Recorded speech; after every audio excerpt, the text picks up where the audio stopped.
जय हिंद आप सभी को। देखिए, ये हमारी एमपी पटवारी 2023 के लिए मैथ्स का प्रैक्टिस सेट नंबर 6 है।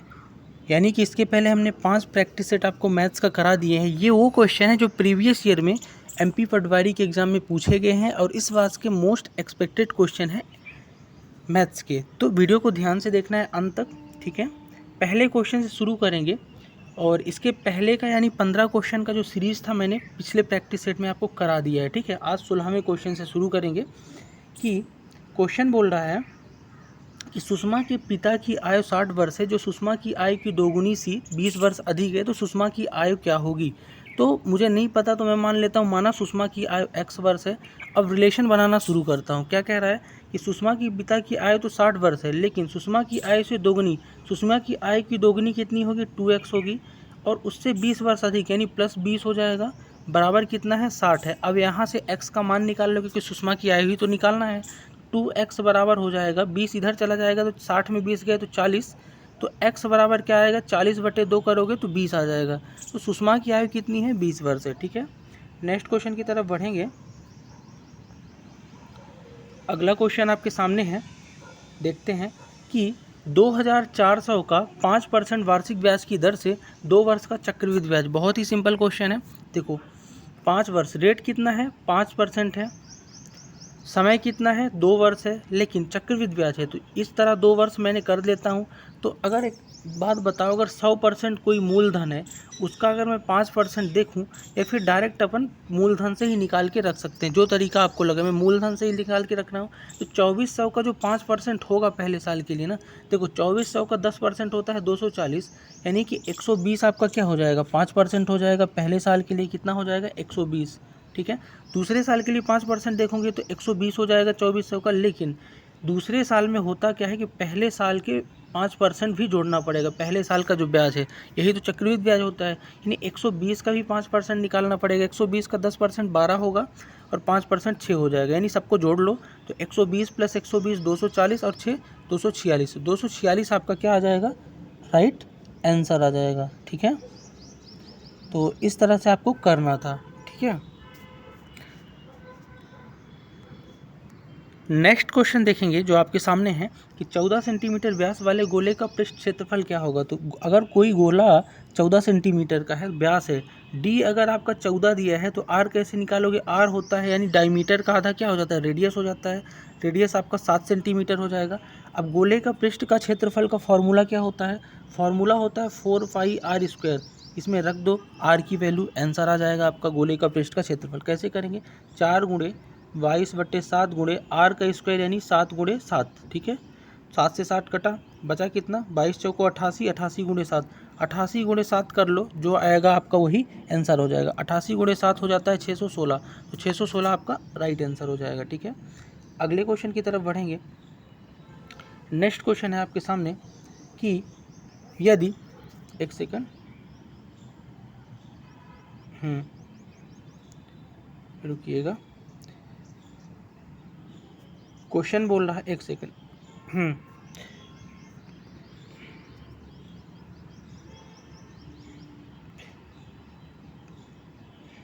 क्वेश्चन बोल रहा है कि यदि लंबाई, चौड़ाई और ऊंचाई का अनुपात 4:6:8 है और घनाभ का आयतन 192 सेंटीमीटर क्यूब है, तो लंबाई, चौड़ाई और ऊंचाई निकालना है। बहुत ही सिंपल क्वेश्चन है। आपको क्या पता है कि घनाभ का आयतन होता क्या है, ठीक है। तो घनाभ का आयतन होता क्या है, तो घनाभ का जो आयतन होता है वो होता है उसका वॉल्यूम ऑफ घनाभ का आयतन, LVH यानी length into width into height होता है, और उसी का वैल्यू आपको यहाँ पे दिया है। तो LVH को मैं क्या मान लेता हूँ, 4x 6x और 8x मान लेता हूँ, जो 4:6:8 रेशियो में दिया है। तो सबका इंटू करने पे कितना आना चाहिए, 192 आना चाहिए यहाँ पे। अब करो तो 6 चौको 24, 24 अट्ठे कितना हो जाएगा, 8 चौको 24, और 24 × 6 जो आया, और इधर ले जाके इसको क्या कर दोगे आप, ये करोगे तो ये x³ आ जाएगा, और इधर ले जाओगे तो 4 × 6 × 8 है, यानी 6 चौको 24 × 8 कर दो, ठीक है। क्या 8 से ये कटेगा, 8 दूनी 16, 8 चौको 32, 24 से 24, यानी कि x की वैल्यू क्या आ गई, x³ बराबर 3 आ गया आपका।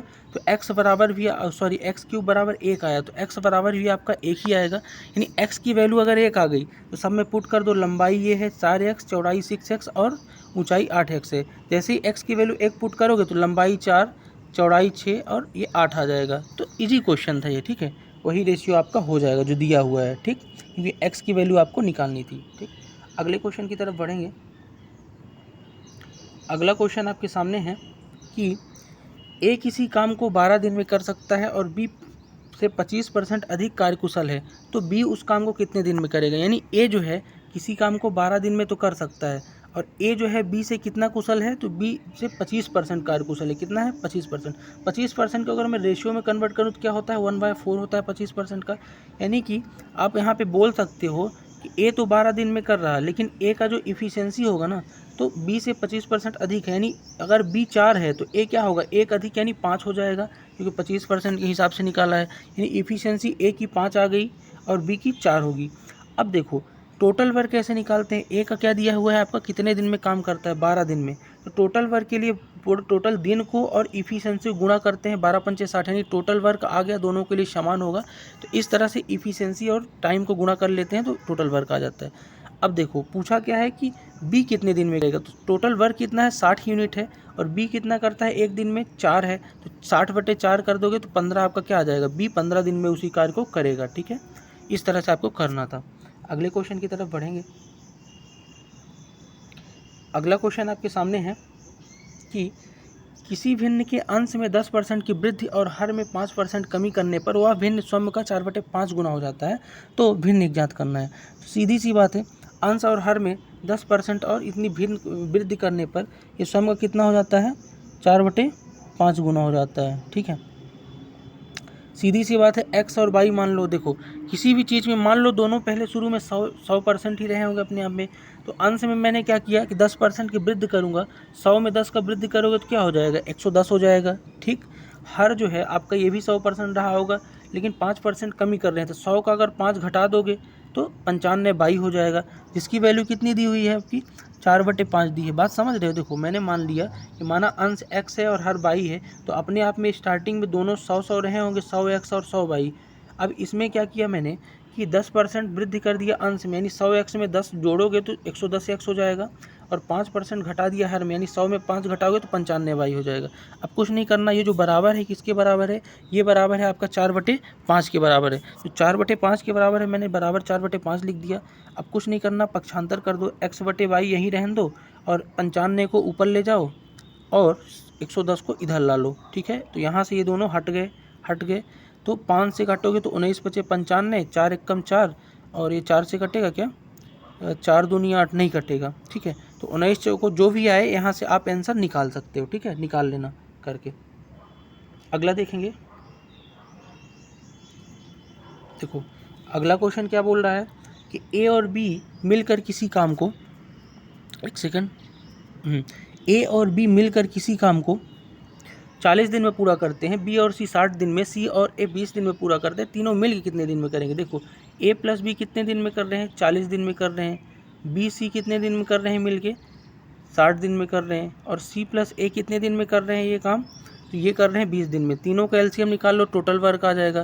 तो 40, 20 और 60 का जब आप एलसीएम निकालोगे तो क्या आएगा, 120 आएगा। 120 जब एलसीएम आया तो इसी टोटल वर्क की आप इफिशिएंसी को डिवाइड करके 40/3 करोगे तो ए प्लस बी की 3 आ जाएगी। 120/60 करोगे तो 2 आ जाएगा, और 120/20 करोगे तो 6 आ जाएगा। यानी इस तरह से आप इफिशिएंसी निकाल लिए। इफिशिएंसी निकालने के बाद सबको जोड़ दो, 2 बार है, ए भी 2 बार है, बी भी 2 बार, सी भी 2 बार, यानी ये क्या हो जाएगा, अगर इफिशिएंसी जोड़ोगे तो 6, 2, 8, 3, 11। 11 जो है ना किसकी है, ये 2 ए प्लस बी प्लस सी की है, क्योंकि दोनों सब ए बी सी तीनों 2 बार आए हैं। तो अब क्या करोगे आप, 11 जो आपकी इफिशिएंसी आई किसकी आई है जोड़ने पे, 2a प्लस बी प्लस सी की 11 आई है। तो a प्लस बी प्लस सी की लिए इफिशिएंसी क्या करोगे, 11/2 कर दोगे, ठीक है। अब कुछ नहीं करना आपको, 11 जो आया है ना, आई होप आप समझ पा रहे होगे चीज़ों को। देखो a प्लस बी प्लस सी तीनों की इफिशिएंसी जोड़ रहा हूँ तो 2 बार है ना, a प्लस बी है, a 2 बार है, b भी 2 बार है, c भी 2 बार है। तो सबको जोड़ोगे 2a 2b 2c आएगा, यानी 2 को कॉमन ले लिया तो a प्लस बी प्लस सी अंदर रहा और 2 बाहर, और इन सबको जोड़ोगे 6, 2, 8, 3, 11, तो 11 आया। लेकिन 2 को जब उधर ले जाओगे तो 11/2, यानी a प्लस बी प्लस सी तीनों मिलके एक दिन में 11/2 यूनिट करते हैं। टोटल कराना कितना है, 120 यूनिट कराना है। तो 120/2 11/2 कर दो, यही तो करते हैं, टोटल वर्किंग एफिशिएंसी को डिवाइड तो टाइम आ जाता है, तो 2 ऊपर चला जाएगा यानी 2/11 हो जाएगा ये, ठीक है। तो 240/11 आपका क्या आ जाएगा, आंसर आ जाएगा, और तोड़ लेना इसको, ठीक है। तो इस तरह से आपको करना था। अगले क्वेश्चन की तरफ बढ़ेंगे। अगला क्वेश्चन क्या बोल रहा है कि दो संख्याओं गुणनफल 8410 है और संख्याओं का महत्तम समावर्तक कितना है, 29 है, तो लघुत्तम समावर्तक ज्ञात कीजिए, ठीक है। दो संख्याएं हैं जिनका गुणनफल कितना है, 8410 है। बहुत ही सिंपल है, आपको पता होना चाहिए कि दो संख्याओं का गुणनफल जो है ना, उनके एलसीएम और एचसीएफ के बराबर होता है, ये फार्मूला होता है। तो संख्याओं का गुणनफल यानी a/b दिया है, कितना दिया है, 8410 दिया है। अब एक दिया है एचसीएफ, एलसीएम निकालना है, तो कुछ नहीं करना, डिवाइड कर देना है आपको, क्योंकि पता है a/b यानी संख्याओं गुणनफल क्या होता है, उनके एचसीएफ और एलसीएम के क्या होता है, बराबर होता है गुणनफल के। तो आप क्या करोगे, एलसीएम निकालने के लिए एचसीएफ को a/b से डिवाइड कर दोगे, यानी डायरेक्ट आपको 8410 से 29 को डिवाइड ही करना था। क्या करना था, डिवाइड ही करना था, है ना, ठीक। संख्याओं गुणनफल है और संख्या का ये दिया है, ठीक है। तो डिवाइड करोगे तो कितनी बार जाएगा, ये करके देखो जरा। 29 दूनी 58, 29 तिहाई 87, दूनी 58, एक सेकंड। तो यहाँ पे आना तो यही चाहिए, लेकिन इसका क्या है कि कुछ वैल्यू में यहाँ पे मिस्टेक हो गया है, 8410 की जगह कुछ और होगा। लॉजिक यही लगेगा कि दोनों को गुणनफल बटे एचसीएफ कर दो, यानी कि संख्याओं का एलसीएम गुणे एचसीएफ है, उनकी संख्याओं गुणनफल के बराबर होता है, तो बटे कर दोगे तो आ जाएगा। बट यहाँ पे थोड़ा सा वैल्यू मिस्टेक हो चुका है, मतलब गलत है, एरर है, ठीक है। तो लॉजिक आपको यही लगाना है, ठीक। अगला देखेंगे, एक सेकंड। एक राशि 8 वर्ष, एक सेकंड,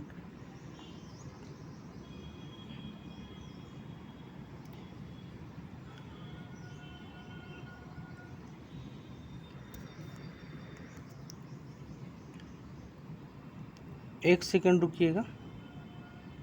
हाँ, एक कुछ प्रॉब्लम हो गई है, एक सेकंड। क्वेश्चन क्या कह रहा है कि एक राशि 8 वर्षों में साधारण ब्याज मूलधन का 11/25 गुना है, तो ब्याज की दर निकालिए।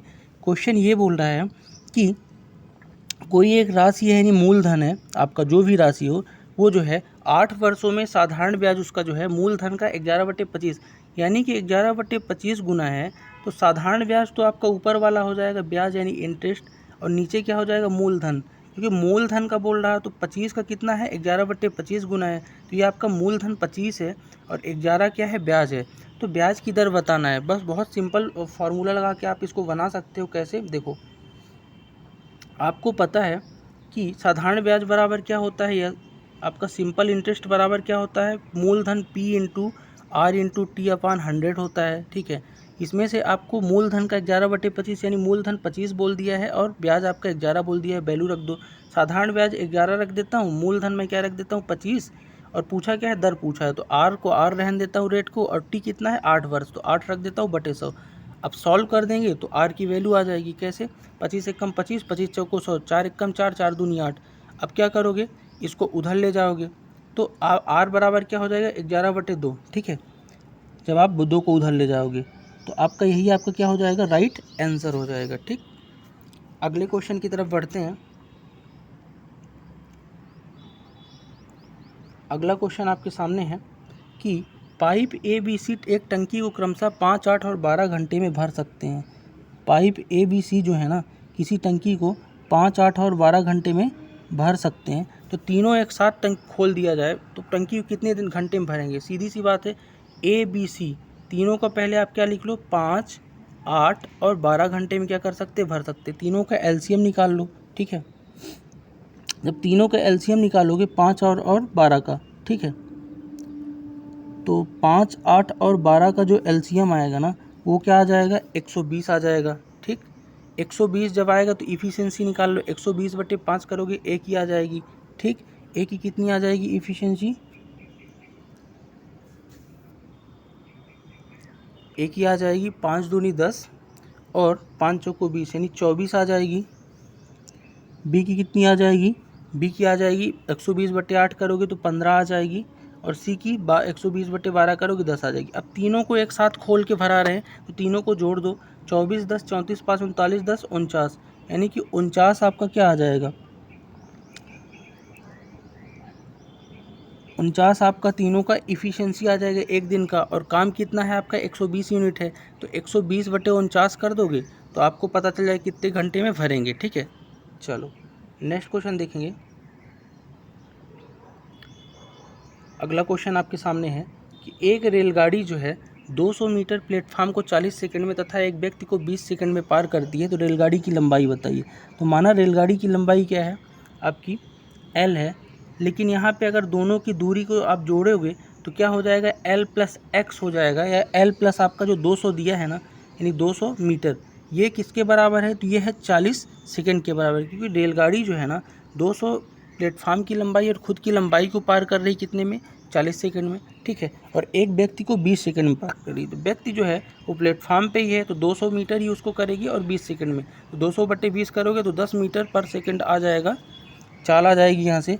और इसी चाल को आपको क्या करना है, इस चाल को गुणा कर देना है किसके साथ, इस चाल को आपको गुणा कर देना है जो आपका टाइम है। ठीक है, एक सेकंड, इस चाल को आप गुणा करोगे क्योंकि आपको पता है कि स्पीड बराबर होता है डिस्टेंस अपॉन टाइम, तो आपको यहाँ से डिस्टेंस निकालने के लिए स्पीड इंटू टाइम का गुणा करोगे। तो स्पीड कितनी है, 10 मीटर पर सेकंड है, और टाइम कितना है, 20 सेकंड है व्यक्ति वाला, तो 20 दहम 200, यानी कि आप बोल सकते हो ये 200 L वाला और ये 200, दोनों 200 मिलके 400 बना, यानी कि रेलगाड़ी की लंबाई कितनी हो जाएगी, 400 हो जाएगी। ठीक है, अगला क्वेश्चन देखेंगे, एक सेकंड। नेक्स्ट क्वेश्चन आपके सामने है कि दो पूरक कोण A - B बराबर 24 है, तो देन A बराबर क्या होगा। देखो दो पूरक कोण है, पूरक कोण क्या होते हैं, एक दूसरे दो पूरक कोणों का योग कितना होता है, 90 डिग्री आपका हो जाएगा। ठीक है, तो एक इसमें से दिया हुआ है आपका, क्या दिया हुआ है कि A - B, यानी कि दो पूरक कोणों के बीच का अंतर कितना दिया है, 124 दिया है, तो इनके दोनों का योग कितना हो जाएगा, सबको पता है 90 डिग्री, यानी 90 हो जाएगा, दो पूरक कोणों का योग आपका 90 डिग्री हो जाएगा। ठीक है, तो अंतर तो 24 दिया है और योग मैंने लिख दिया, अब कुछ नहीं करना, A और A है और B है, तो आप यहाँ से निकाल सकते हो क्या, अगर जो भी पूछा हो, तो A पूछा है तो A निकालने के लिए आप क्या करोगे, आप इसको -B है और ये +B है तो कट जाएगा, और ये A कितना हो जाएगा, 2A हो जाएगा, और इसको भी जोड़ दो, 90 24 कितना हो जाएगा आपका, 114 हो जाएगा, 114। अब A बराबर क्या आ जाएगा, 114/2 आ जाएगा, और 114/2 करोगे, 2 पंचे 10, ठीक है, बचा 1, यानी 2 सत्ते 14, यानी A बराबर 57 डिग्री आपका आ गया। ठीक है, तो इस तरह से आप इसको बना सकते हो।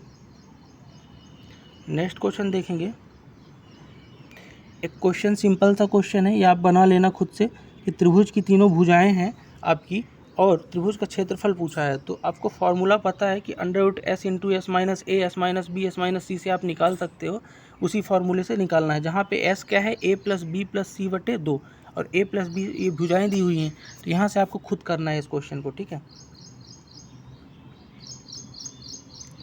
नेक्स्ट क्वेश्चन देखेंगे और आज का लास्ट क्वेश्चन देखेंगे कि 4.567, अब 67 पे बार लगा है तो P/Q, यानी कि इनको साधारण भिन्न में बनाना है, तो कैसे बनाओगे, इसको बनाने का सिंपल तरीका ये है कि पॉइंट के पहले जो संख्या है उसको प्लस कर लो, 4+, और पॉइंट के बाद की जो संख्या है, पहले तो आप संख्या को लिख लो, क्या संख्या है, 0.567 या फिर 567 बस लिख लो, कोई दिक्कत नहीं, और माइनस क्या करना है, इसमें से जितने पे बार नहीं लगा हुआ है, बार किस में नहीं है, 5 पे केवल बार नहीं है, तो -5 कर दो, और डिवाइड क्या करना है, यहाँ पे जितने पे बार लगा है उतने 9, 2 पे बार लगा है 2 अंकों पे तो 2 9 लगा दिया, और जितने पे बार नहीं लगा है पॉइंट के पहले वाला उतने 0, तो ये आपका आंसर आ गया। अब यहाँ से आप सॉल्व कर लो, तो 4+, अब इसको कर सकते हो तो 562/990, और शॉर्ट कर सकते हो, इसको काट लेना, काटने के बाद मिश्र भिन्न में बना लेना। ठीक है, तो इस तरह से आपको करना था।